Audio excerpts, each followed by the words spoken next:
of the 170 starters, around 40% were astride a KTM.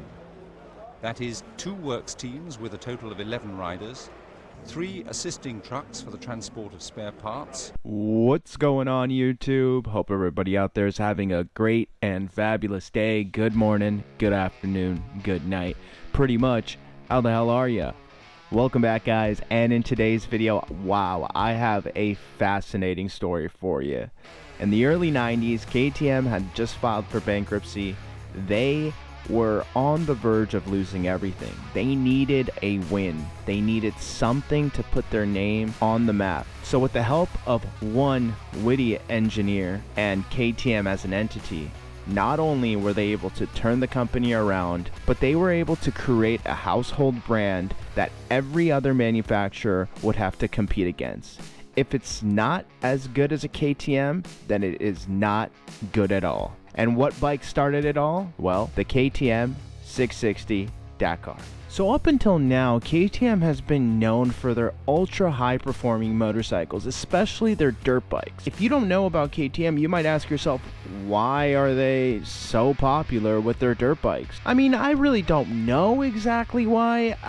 There's actually this tiny little race. It's called the Dakar, and KTM has won it nearly 20 years in a row. I mean, it's also an orange bike. You know, maybe that's the reason why, but I'm leaning more towards the Dakar wins that has elevated KTM into a ultra capable dirt bike machine. And we're gonna find out exactly how that all happened, because prior to 2001, 2002, KTM wasn't the KTM that we know today.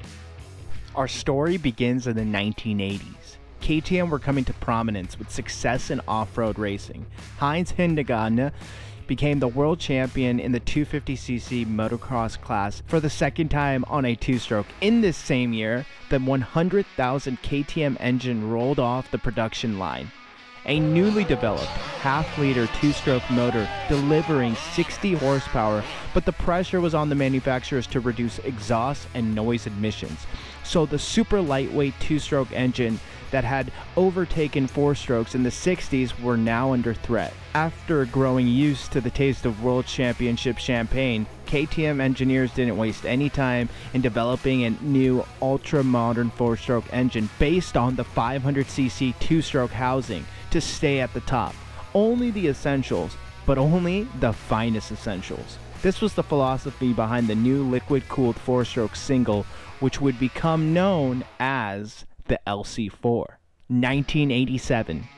After 5 years of development, series production of the LC4 began, and a 553cc version was made and debuted for enduro racing in 1987, the 600 GS LC4. The introduction was nothing short of sensational, with instant success as Joachim Sawyer, now KTM Senior Product Manager for Off-Road, won the European Enduro Championship in the large class and in the 350cc class respectively.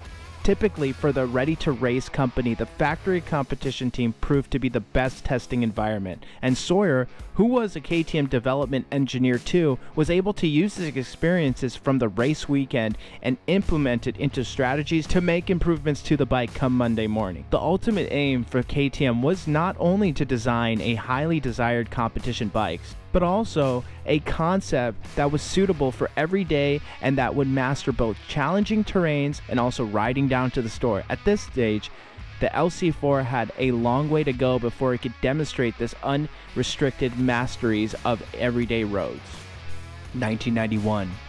With the relaunch of KTM and under new management of Stéphane Pierre, focus and development of the LC4 engine would increase to form the basis for a new generation of motorcycles.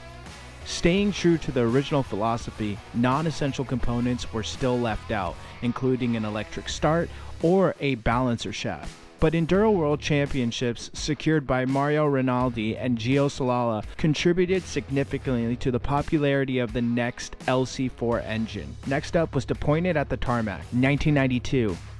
At the hands of Gerald Kiska of Kiska Design, They took the already standing 553cc Enduro and chopped up the chassis, fitted some 17-inch wheels, bored out the LC4 engine out to 598 cc's, and built it as a fun bike. The Duke concept was born, and also it was the first time that KTM would be sporting a new paint job, orange. And the reality was that it was a proper supermoto for the road with no shred of practicality.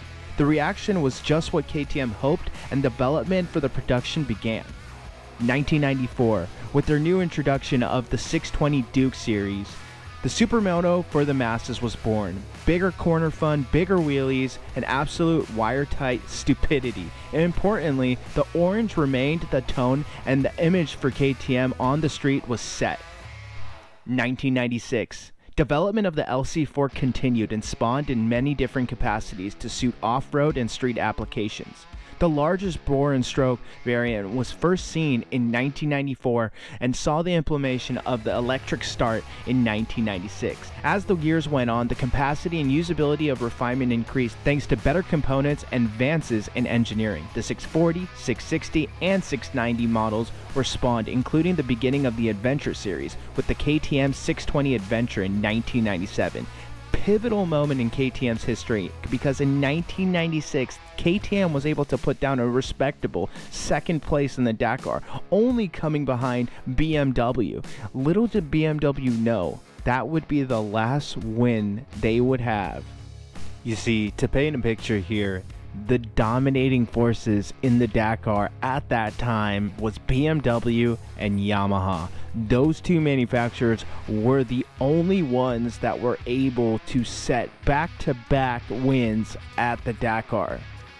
The last 3 years leading up to KTM's first Dakar win, it was BMW and Yamaha. Dakar bikes look like this. Even KTM tried to imitate what Dakar bikes looked like until they innovated and completely revolutionized what a Dakar rally bike should look like. And arguably the world's toughest event on both competitor and machine, the Dakar Rally LC4 powered KTMs notched up stage wins in the 90s thanks to Kinagana, but it was the KTM LC4 660R in the hands of Fabrizio Miano in 2001 that began an unrivaled 18-year unbeaten run in this prestigious event. The bike notched up 5 Dakar wins and 16 podiums from a possible 18 until a rule change saw the class capacity drop down to 450 cc's. Despite no racing classes remained to push the LC4 further, KTM still continued at full gas with the development and commitment, the unique appeal of this iconic engine for both on and off-road uses. Today, the powerful single-cylinder is a beating heart of the KTM 690 SMC-R, KTM 690 Enduro R, and the KTM 690 Duke, to firmly cement itself as the world's strongest single-cylinder production engine at the cutting edge of motorcycle engineering. Now, when it comes to motorsports, few names invoke the same level of dominance as KTM is known for today.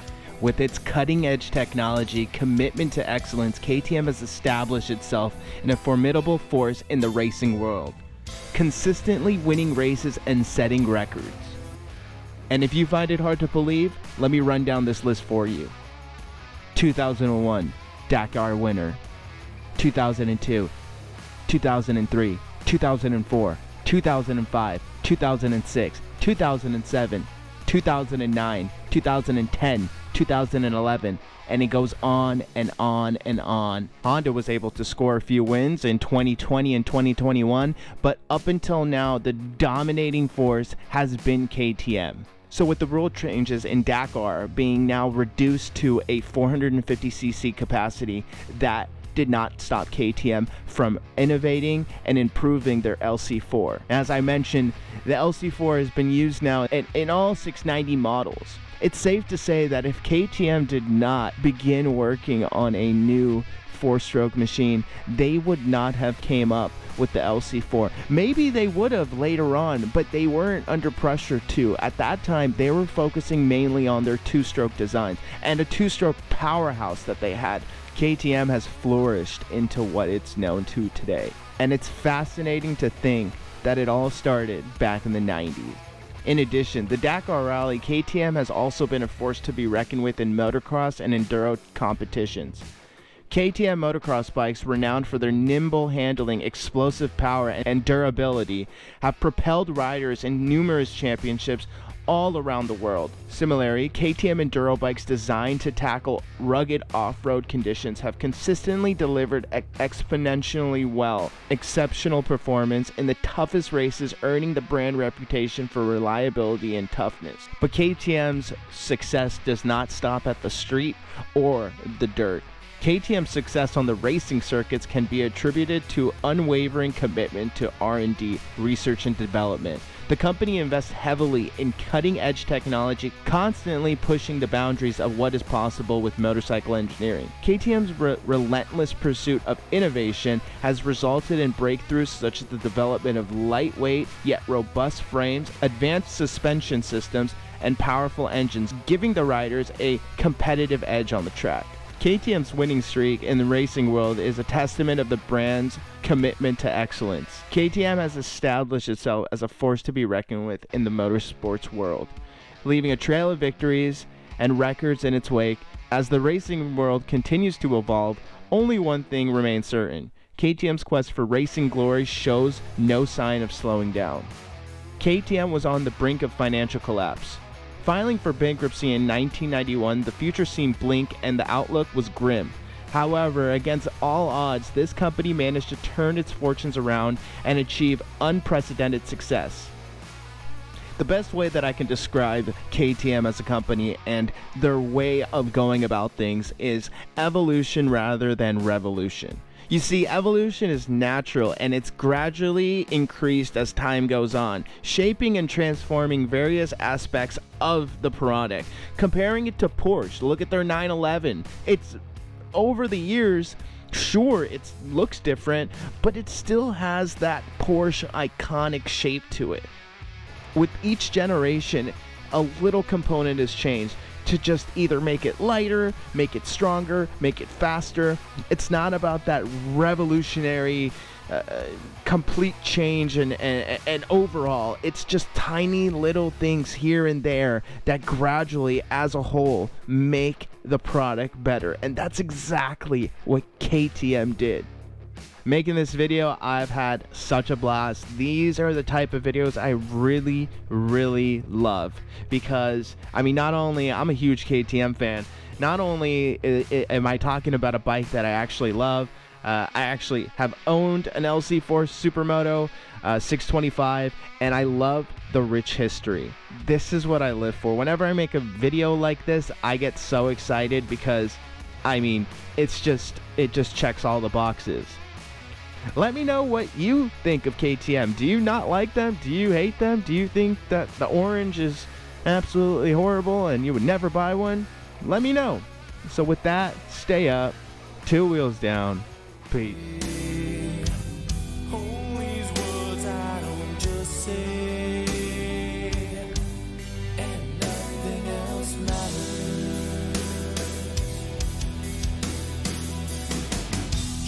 I see and I find in you every day.